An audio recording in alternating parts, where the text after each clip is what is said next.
And again, as you can tell, I really love history and connecting the dots over time. So this is simply a keyword search on Google, and there are several things about this trend of how much interest the terminologies, big data, machine learning, and artificial intelligence are driving. So it's kind of a reflection of the popularity of these concepts in public discourse over the course of the last 20 years. So one thing probably not surprising was, I definitely know I'm old enough to remember this, but about 10 years ago, big data was really the big catchphrase, right, everywhere.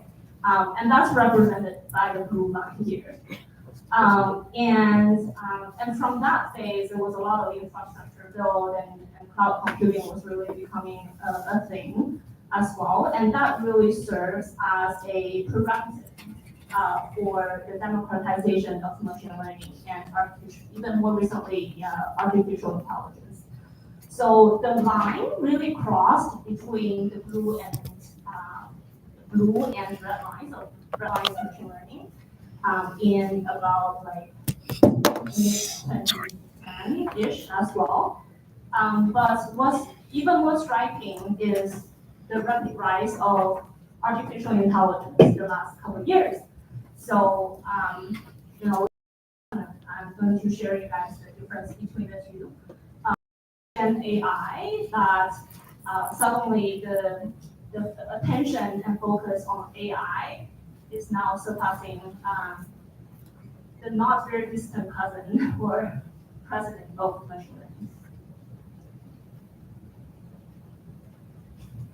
By the way, feel free to pause me and ask any questions. It's super casual and not that many. And if not, we have time towards the end as well. So now, what's the difference between AI and machine learning, and especially, why that is important or of different level of promise for disrupting fintech, right? So I would say so far, even though I've been in this field for 15 years, I will actually call all the solutions and techniques I've been working very heavily with, especially from a business user perspective, machine learning. And machine learning, if I were to offer my perspective, has been fueling financial services for a long time and is likely to continue to be the major driver in driving the advancement of fintech innovation.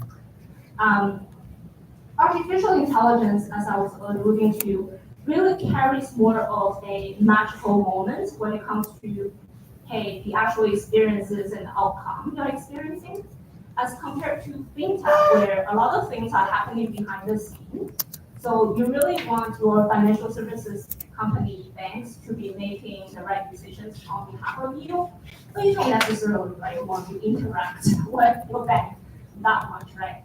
As compared to, hey, you want to search up something on ChatGPT. So the surface area for customer experience design and UI and interaction patterns can be a lot more creative and advanced. So that's the place where AI really has a big role to play. But again, using tech, I definitely see ML playing a much bigger role, and that's not necessarily appreciated. So I'm here to help you with that as well. So finally, bring the two together, and before I give you guys some examples and a little bit more of a deep dive.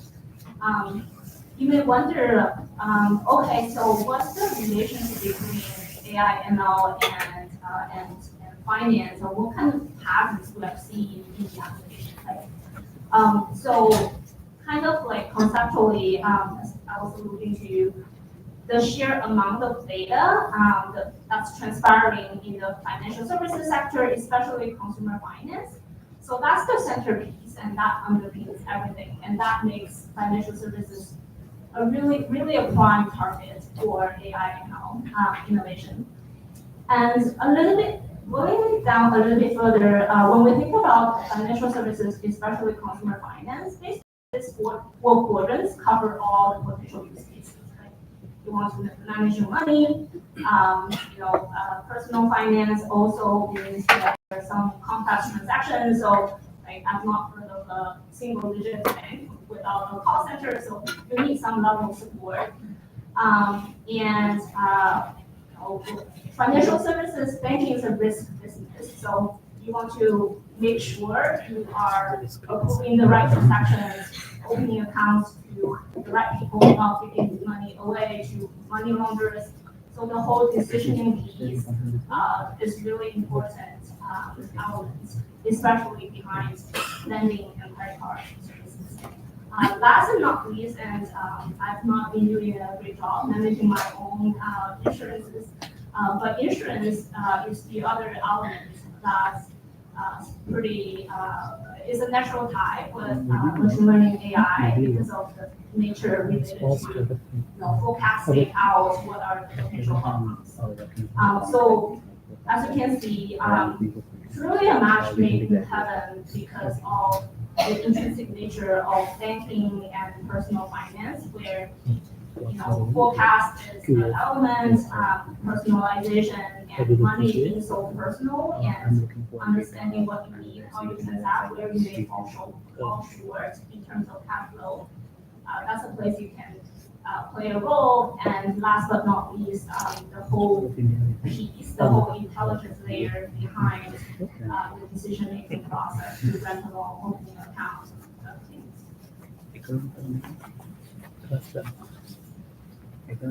So, next, fintech.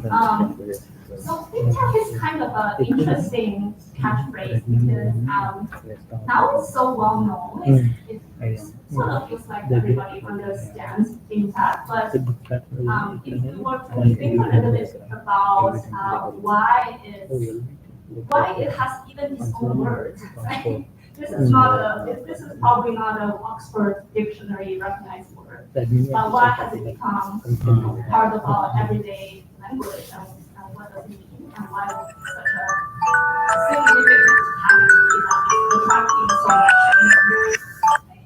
much? Because as you'll probably experience from your daily life, financial services infrastructure is really bad and really broken. I don't mean to be judgmental, but like anything related to infrastructure is hard and very broken, right? Unless you start from anew. And hence all the technology developments can really bring about a lot of change in personal finance, financial services, and that AI and ML being a element, being a type of technology, kind of even more charges, kind of transformation in experiences and behind some of the decision making modules. So fintech and especially fintech powers with AI actually continues to be a major investment. It was really hot in 2021, kind of has come down a little bit. You're going to see some dramatic stories. But definitely a very, very hot theme and very, very hot intersection if we talk about not only fintech, but also fintech and AI.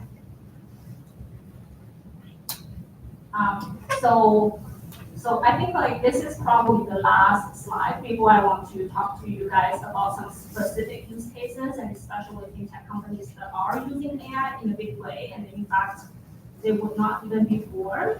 They would not even be born if not because of some unique and novel ways of using it. So on this slide, the thing I was really trying to highlight is, and by the way, these are all probably peak valuation in 2021.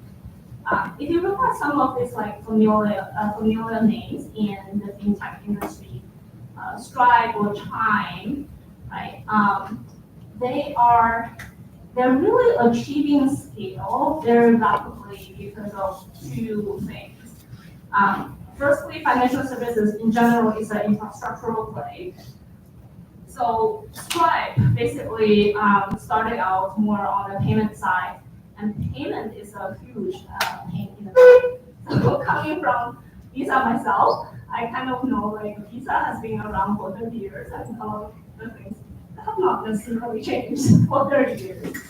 So Stripe really modernized that, and now it has a whole host of other banking as a service capabilities, and you may not like interact with Stripe in your day-to-day life, but you'll be shocked how many of your fintech banking apps and merchant websites are fueled by some Stripe API integrations. So this is just a way of saying anything infrastructural, especially in the finance space, drives huge value because of the pain point and because of the TAM, the addressable market it enables. The reason why I wanted to mention a little bit about Chime and Revolut a little bit is they are two examples of consumer-facing fintech. So Chime is probably more well-recognized in the US. They are the leading neobank, digital bank. And Revolut actually is a major competitor to my employer. But proud to say they are big in UK and globally, but their weekly and monthly active users are not as high as Monzo. But they're kind of a household brand as well internationally as a neobank, and they're really strong when it comes to kind of cross-border multiple currency features. And I will say at least half of them I know for a matter of fact they have AI enabled capabilities. So almost anything that touches payments or banking at least has machine learning and fraud detection embedded in it. And in fact, Stripe's fraud detection solution called Radar was a direct competitor to my previous product portfolio I was responsible for at Visa, so they're really good. Okay, I think this is the second last slide, and this is the place I want to get a little bit more tangible and share with you some funky backstories about these fintechs and how they use AI and where they really succeeded and where they actually failed is allowed. Happy to take questions about them.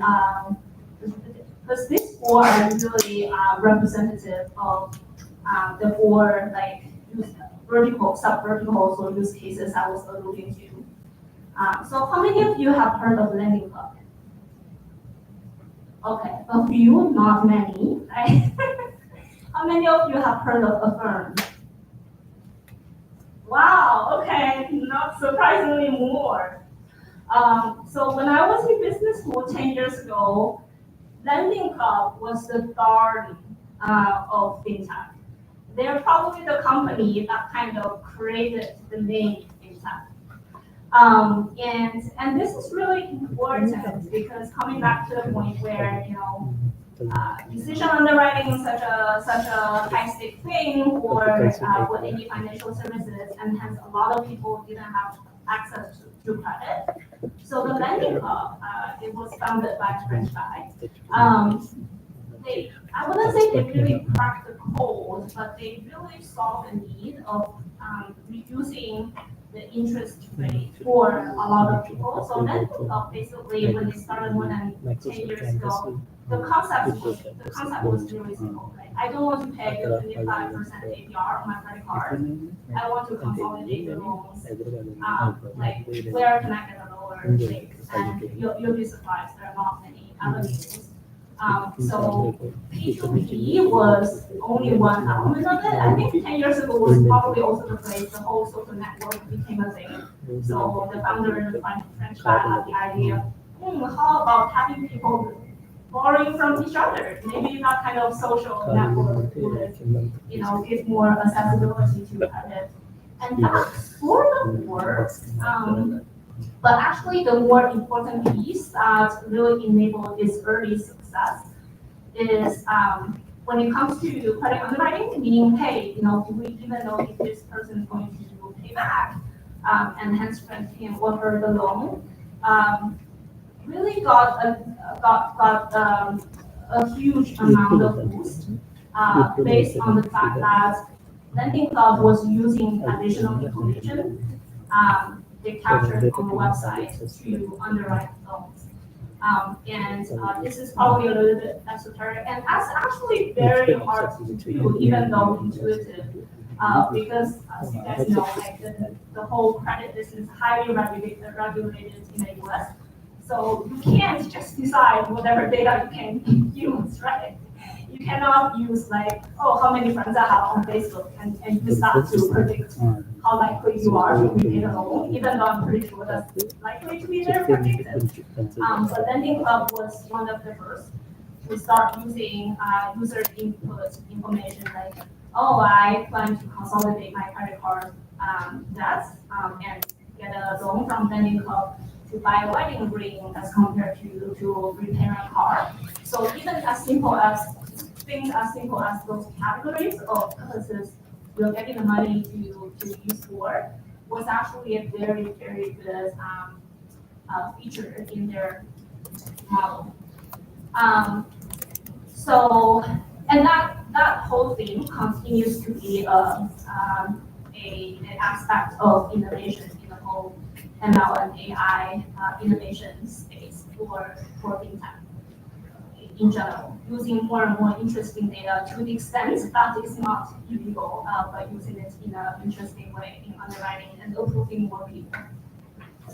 So how many of you have heard of Dave? Okay, nobody. Not surprised because here we talk about Chime, right? But only say. But compared to Chime, the reason why I want to talk about Dave is because I don't know how many of you know, because now Chime is kind of very famous. But when Chime started, their first and kind of only value proposition is that we're gonna give you the money 2 days earlier than you said it. So I know nowadays that's probably kind of a table stakes feature, but how many of you remember, hey, I'm supposed to receive my paycheck today, but when I deposit it, like I need to wait for a couple days before it's actually available today. So Chime really saw that pain point, and it's basically a lending decision. So they basically made the fund available on the spot, not because Chime has it, just that they know relatively for sure enough that the money is going to come in 2 days. So just that feature alone was able to really help them have the day business taking off, and then you have like first mover advantage.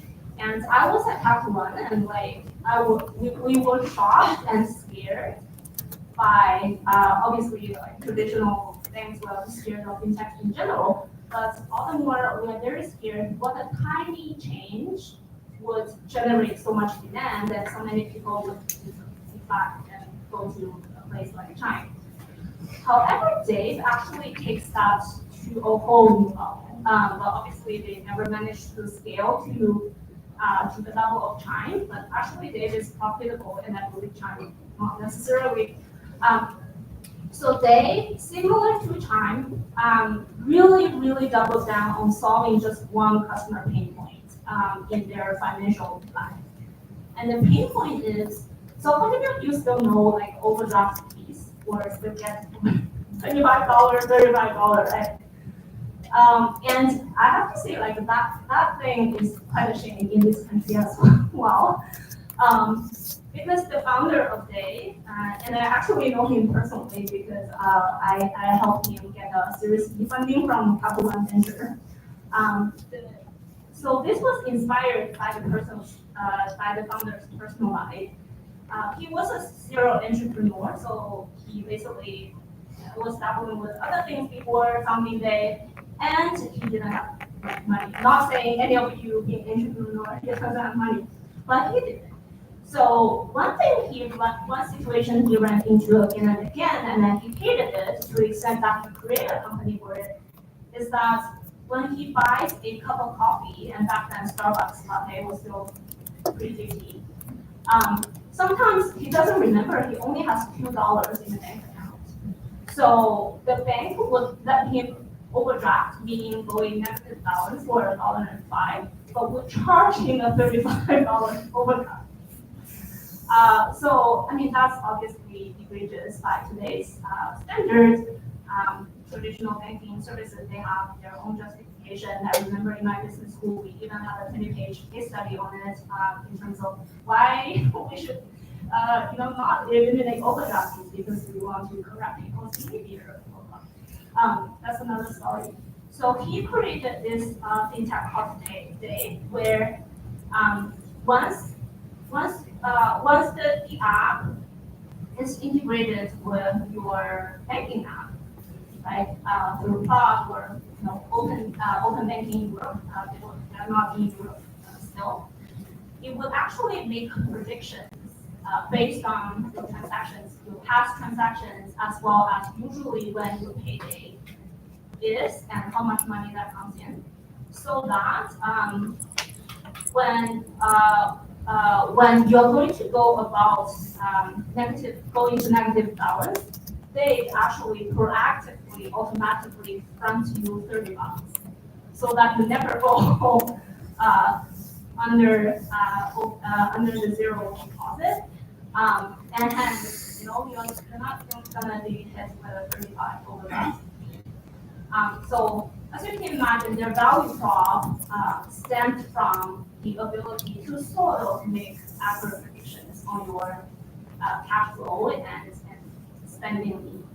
I can never quite say how accurate their algorithm is, or what algorithm exactly they use. But that was the whole starting point, and then they became a full service bank with cards, with credit cards,